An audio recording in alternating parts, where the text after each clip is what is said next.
Draco, years ago, I knew a boy who made all the wrong choices. Please let me help you. I don't want your help. Don't you understand? I have to do this. I have to kill you. He's gonna kill me.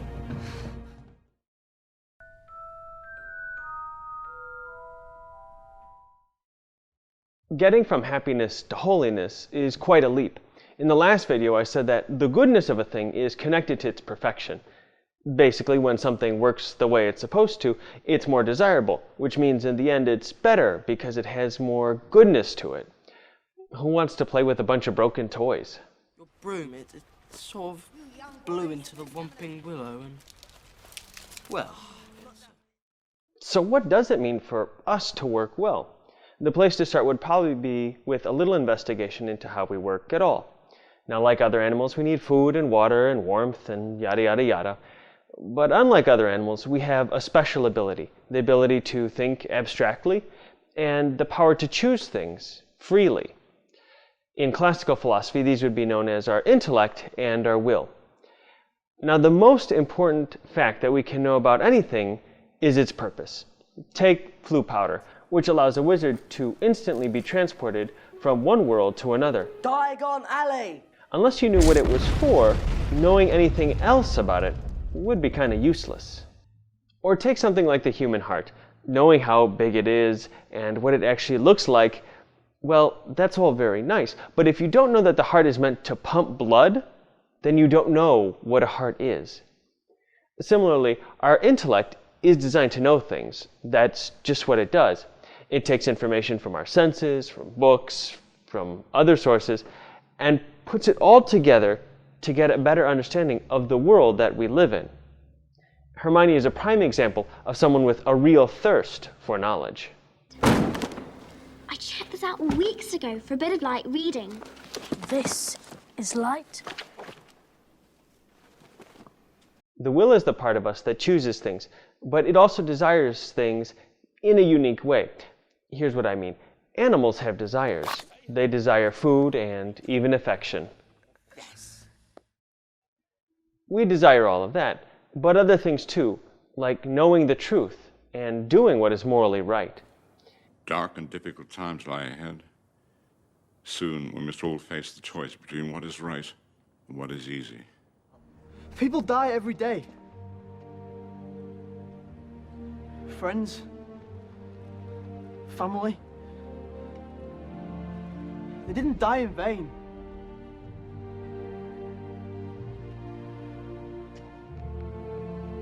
But you will. Because you're wrong. Harry's heart did beat for us. For all of us. It's not over. At the end of the day, what is it that we really want? We have desires and we have the ability to make choices, but what is it that we're really hungering for? The heart is made to pump blood, the lungs to provide oxygen to the body. But what about my soul? What does it hunger for? Is it God? Is it everlasting life? What is it? Now you might look at me and say, well, of course the priest is going to say that we all want God. And you'd be right. However, we're not quite there yet. There are a couple steps in between. So the most generic and common sense answer to the question of what is it that we want is that we want happiness. We all want to be happy. And in fact, Aristotle, the pagan philosopher, St. Augustine, and St. Thomas Aquinas, and amongst others, have argued that no one can choose their own unhappiness. Harry might want a glass because he wants a drink of butterbeer because it tastes good. But ultimately, he wants those things because they make him feel happy. And he doesn't want happiness because it will lead to some other good thing down the line. He wants to be happy because he wants to be happy. That's it. Now, sometimes we pursue happiness in unhelpful ways. Ron is so fed up with the long, hard, unfruitful trek to find Horcruxes that he abandons his friends on their quest. But he does this because he wants to be happy. Ron! Professor Snape, on the other hand, is drawn towards the dark arts and begins to follow Lord Voldemort. Severus, I was beginning to worry you had lost your way. Come, we've saved you a seat. Now, both of these things give him the feeling that he is special, that he's favored, that he's better than others, which is probably one of the ways that he coped with the years he spent at Hogwarts being picked on and having very few friends. Who wants to see me take off Snivelly's trousers? Lord Voldemort is so unhappy at the thought of death that he goes so far to divide his soul into little pieces in order to help guarantee that he'll live on forever. Again, he's just doing what he thinks will make him happy, just like Snape and Ron and Harry. Yet, all of these characters at times choose things that do not make them happy, and they don't see their actions in the light of truth, and therefore the choices they make aren't good. Okay, so all of those approaches at finding happiness don't work out so well. But generically speaking, what are we looking for in order to be happy? To get at that answer, though, we have to do a little bit of work. As I mentioned earlier, our intellects are built for truth. We want to know. And knowing here does not mean just book knowledge like Hermione has. It means knowing the truth in a deep way. Dumbledore knows lots of technical details about how magic works.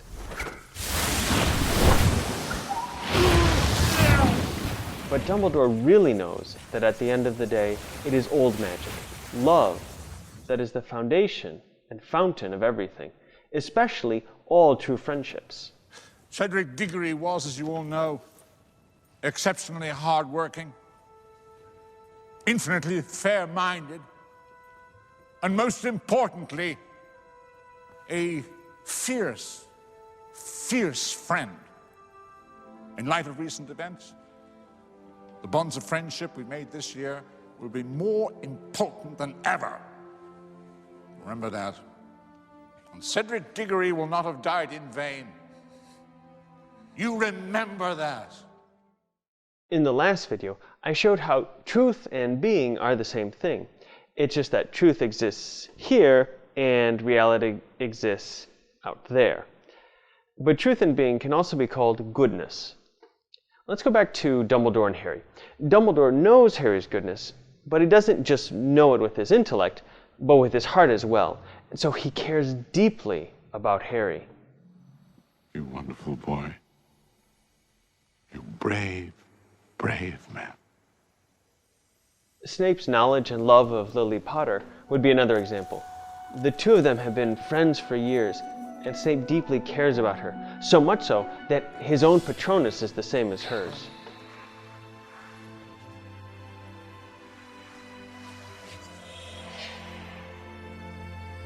His love for her, even in death, satisfies his heart Lily, in a way that the dark arts and Voldemort's praise cannot. after all this time. Because she was more real, she had more goodness than any of those things. Always. What we see in Snape, and even more so in our heroic trio, is that knowing and loving one another brings them tremendous happiness, a happiness unknown by Voldemort. But what about ultimate happiness? I pointed out in the 5th video of this series that the 3 unforgivable curses confront us with the reality of sin and suffering and death. Even without a Voldemort running around killing people, we know that Harry and Ginny and Ron and Hermione are going to die. Those friendships can provide Harry with that ultimate source of happiness for a couple of reasons. First, because friends die. Second, because sometimes we fight with our friends. A pugno.